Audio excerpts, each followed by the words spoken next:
Hey, Lucy.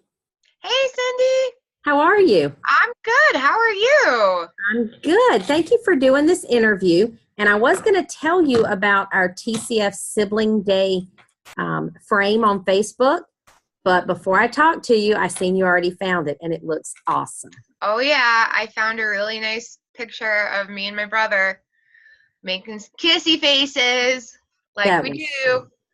that So, was sweet. perfect picture for the frame. I love that we get the frame again this year. I do too. Awesome. Well, I wanted to ask you a few questions for the interview, and I've decided this is going to go on the TCF Sibs page, and I'm going to upload it to the Facebook Compassionate Friends page because I think everybody needs to hear more sibling stories. I love it. You know me and how much I will talk about my sibling stories. Absolutely, and that's a good thing. So I'm going to start off by asking you, how did you learn about TCF? My dad took me to my first national conference when I was 15. It was Boston in 2005. So I met you and Tracy and Jordan and Keith there and went, didn't do a whole lot, but went to the SIB dinner, went to the candlelight event and was kind of hooked and just kept coming back. And I've been a regular attendee and workshop presenter and participator since then. Yes, you have. And I have loved every minute of it. And in just a few minutes, when we get to a question about the conference, I'm going to ask you about your workshops. All right. So tell us about your sibling that died. Well, I have lost both my brothers. My oldest brother, Doug, was 23 when he died in a motorcycle accident. I was a baby. I was 9 months old, so we actually never got to meet, unfortunately. But he was a very creative, very sensitive person. He wrote a lot of poetry. He was a musician and was studying audio engineering because he just really loved that music field when he died. And I my whole life have been influenced by him and by memories of him. And then Tony was my other brother who passed away in 2009 when I was 19, and he was 35. He had a heart condition, and my favorite things about him is that how much he loved his dogs. And he always loved kids, and he was the most generous person you'd ever meet. He'd give you the shirt off his back and the house he was living in if he thought he could do something to make your day better. Oh, how sweet.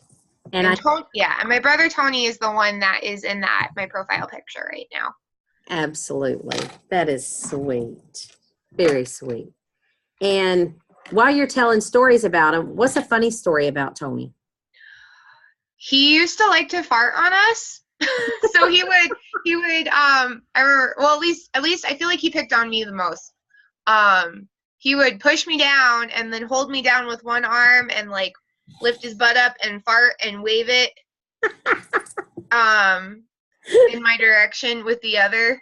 And he was just really goofy, and then we would watch movies together, and he would just sit there and crack jokes. So like I can't take scary movies seriously. Because he would sit there and just crack these really, really silly jokes about what was happening. And he was just such a fun-loving guy. That's hilarious. And siblings are often referred to as the forgotten mourners. And I know as many conferences as you've been to, you've heard that. How do you relate to that statement? Oh man, so on so many levels. I think it really hit home for me being a forgotten mourner when Tony died. And I was in college. I was kind of an adult at 19, but when I would talk about what had happened, I got a lot of your poor parents and oh my gosh, your folks must be devastated. How's your mother doing? Yes. So those questions that all the Sibs we know way too well, and people didn't bother asking me how I was doing as much as they were concerned about how my parents were doing and telling me to stay strong for them. Absolutely. And I agree with you. I think many siblings have heard that. Oh, I'm sure. I'd probably, if we had $1 for every time one of our sibs was told that we could pay for the conference. Absolutely. We can pay for all of it. What have you found helpful with TCF? The instant connection with everybody. I mean, especially my sibs.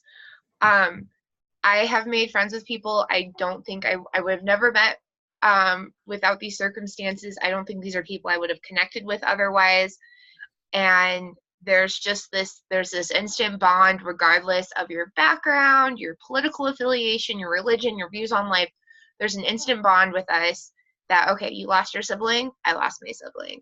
We're just going to be best friends now. And then, but even I think having that bond, I see that with the parents too. And being able to, my big thing is I love to go up to the other members at the conferences who have more than one name on their name tag. Because I always say I have more than one name. And I know that that's like extra sucky. And I just love that I always get hugs out of that. And I get a moment with people. So obviously love the national conferences. I'm a huge fan. It's the highlight of my summer. And then I've totally found a lot of support in our Facebook groups when we're not together on Sibling Island at the conferences. Yes, very true. Very, very true. Maybe we need to come up with a Sibling Island. That's a great idea. Right? What would you like people to know about being a bereaved sibling? It's okay to talk about my brothers. It's okay to ask about them. I'm not going to fall apart because you mentioned them or ask me a question. I think that's the big thing. It's also a very unique loss. I got a lot of people comparing losing my very, relatively young, healthy brother to losing an ailing grandparent. And while I appreciate that people were trying to connect with me with the only way they knew how, it's a totally different loss. And I've lost a lot of other people in my life, and the loss of my brothers is very unique. And then thirdly, sometimes I just need a moment to miss them. And I've talked about this on Jordan Ferber's Where's the Grief podcast, that sometimes one of my mantras is just give me a moment to miss my brothers today in this moment, often is in what's usually a very happy occasion like weddings and birthdays and graduations and things. So give me my moment, and it's okay that we talk about them. Absolutely. I completely agree. What continues to bring you back to national and regional conferences? And give us an idea about a workshop. Oh my gosh, hands down, my sibs bring me back every year. It's the highlight of my summer. I try really hard to go every year, or at least every other year. And I love meeting all these siblings and having that instant connection like I talked about. This year, my workshop is Mourning the Sibling You Didn't Know or Don't Remember, because it's one I have done in the past that we've been getting more requests for. And basically, because I was a baby when Doug died, I didn't know him. I was 9 months old. So I'm in this unique position where I've basically been a bereaved sibling my entire life, and I don't know anything different. And that comes with its own kind of set of baggage. And so then there's a bit of a stigma to that too, where people think, oh, well, you didn't know this person, how can you mourn them? And it's, loss is a loss, but it's a little bit of a different type of loss. So I'm looking forward to getting to meet other people who maybe were really young when their sibling died, or their sibling died before they were born, or they feel like they're losing those memories of those connections, and just having a good chance to kind of sit and talk about all of our different stories and share our sibling stories together. Absolutely. And I think there's a huge need for that at the conference, because there are a lot of siblings that come that didn't know their siblings. And they're still mourning the loss, and they always will. Before you leave me, I did want to give a shout out to my Lucy, because she is the co-chair for the national conference this year.